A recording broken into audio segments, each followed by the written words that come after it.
I'm Kathleen Henderson from Roots and Boots, and in this video I am going to be sharing a little bit about our journey, our decision, and the reasons behind the decision in moving our family from a 3-acre starter homestead to what essentially became our 20-acre farm.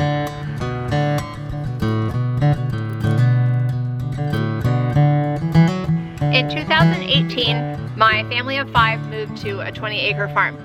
It sounds pretty simple when I say it like that, but it was actually a really big decision, and I thought I'd take the time to explain some of the reasons and some of the backstory behind our decision to move to our 20-acre farm. So as I mentioned in my previous video, my family and I lived on 3 acres, what eventually we referred to as our 3-acre starter homestead.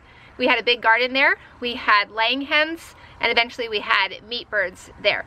But it didn't all happen at once. Those are things that we added one by one. First came the garden got bigger every year, then came the laying hens, then we thought, well, what if we added meat birds? We did, and it went well, and then we began to think about, well, wouldn't it be cool if we could raise our own pork too? Wouldn't it be cool if we could raise our own beef? And you can do a lot on 3 acres, but there were other factors involved, including we were kind of outgrowing our house. We were at the point with our growing family to where we were going to need to make some major renovations to that house in order for it to serve our family well in the years to come. And the property itself was a little unique. We had a lot of hill property, and it just wasn't ideal for adding big animals and really maximizing a 3-acre space. You know, if we had had more flat land, if our house had been a little better suited to the needs of our growing family, then we might have been able to stay a lot longer and do a lot more with our 3 acres.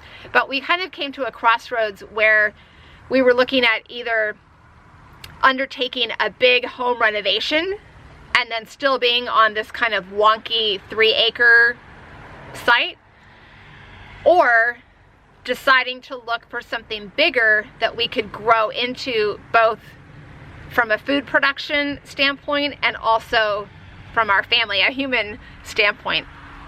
And so this was an agonizing decision for us. It was also an expensive decision, and I want to emphasize to you, I just don't want anyone to make the mistake of assuming that we had a lot of money, or that this was an easy transition for us, or that it was very obvious that we should do this.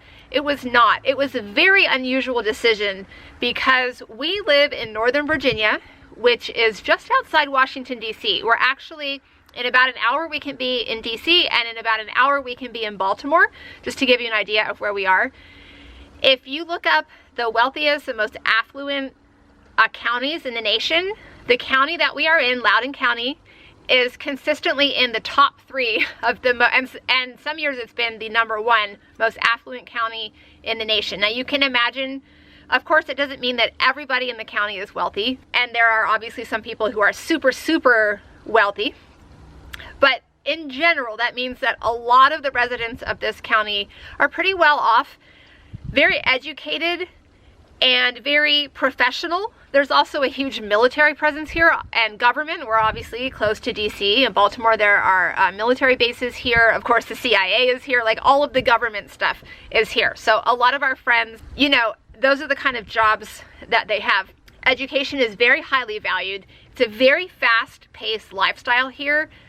Kids are expected, you know, to be involved in many extracurriculars and sports and go off to college and get good jobs and all of these types of things.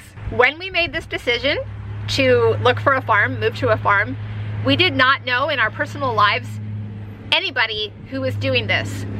We did have a few acquaintances who were doing parts of this homesteading lifestyle, and some of those people we've gotten to know better since we ourselves purchased a farm and a homestead. I did have a cousin who was doing a lot of cool homesteading things in another state on a much smaller property, and those people were all inspiring to us, but in our actual circle of friends or people that we really knew, there was no one. And there were probably a lot of friends and family members who thought we were crazy, and maybe they still do. At the very beginning, when Greg and I started to even consider this possibility, well, first of all, we didn't even talk about it together. It was something that I was thinking about, and it was something that Greg was thinking about, but it was like we were too scared to even say it out loud to each other. Have you ever had a dream or an idea like that? Of like, if I speak it out loud, it like makes it more real, or it makes it sound more crazy, or, you know, like if I just think about it inside myself, it's just like this private little daydream that I don't have to admit to anybody, I don't have to act on. Well, I just feel like it became a stronger and stronger feeling for both of us until finally we started talking about it together. And it started out like, is this a crazy idea? Like, would it be really crazy to do this? Like, what if we bought a farm? What if we did this crazy thing with, you know, with our family, our little growing family of 5?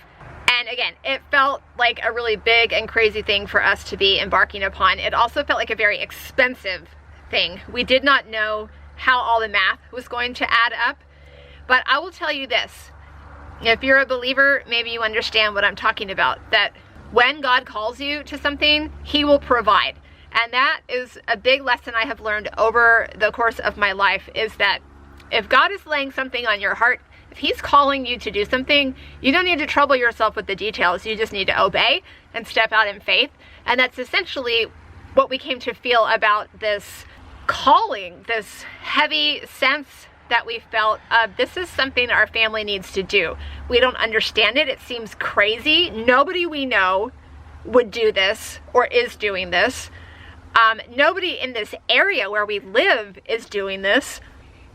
And because at one time we did consider the possibility of moving somewhere more rural, somewhere with a more affordable cost of living, but in the end, that was kind of like a sub decision, you know, a part of the decision that we made of moving to a farm. It was like, should we look for a farm? And if so, should we stay in this area or should we be looking elsewhere? And we really struggled through both parts of those, but we really came to strongly feel that we were to remain in this area where we were not to uproot our family, and we were to straddle that fence, like walk that line between the more suburban, mainstream, you know, affluent, educated types of people that we socialize with, that we go to church with, that are our friends, and this other world of homesteading and food growing. We needed to walk that line, and somehow it was all going to, you know, come together and work out, even though we didn't understand exactly how. So I'll share this one last little specific story from the experience of selling our home, our 3-acre property, and moving to the 20-acre farm, just to give you an example of how God provides when you step out and obey what He's called you to do. Is that we had, you know, put an offer on the property where we currently are. This property had been on the market for 2 years. They had lowered the price. We offered even lower than the asking price that had already been lowered. They accepted, presumably because they hadn't had any offers, you know, it was on the market for 2 years. And it was a contingency contract, meaning that it was contingent on the sale of our own home. If we didn't sell our home, then we weren't obligated with this offer that we had put in for the 20-acre farm. Well, I still feel like this is strange, and like, could it have been sketchy? I don't know how they could have made this up. But right after we put in our offer, they got another offer for full asking price for their property, and they told us we had 3 days to remove the contingency clause of our contract. And we had no prospects for selling our home.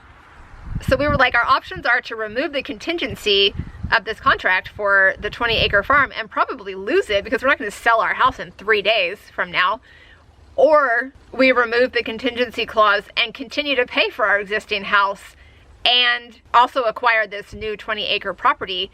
Like, that's insane. Already this property feels like more than we can afford, on top of continuing to pay for our existing property. But we felt so strongly about this decision and this farm that we went ahead and removed the contingency and moved forward with the contract on the farm, you know, like moved towards closing and like doing the deed with the farm, hoping and praying that a buyer would come along for our house. And one did. We got full asking price. We actually received an offer for less than the asking price.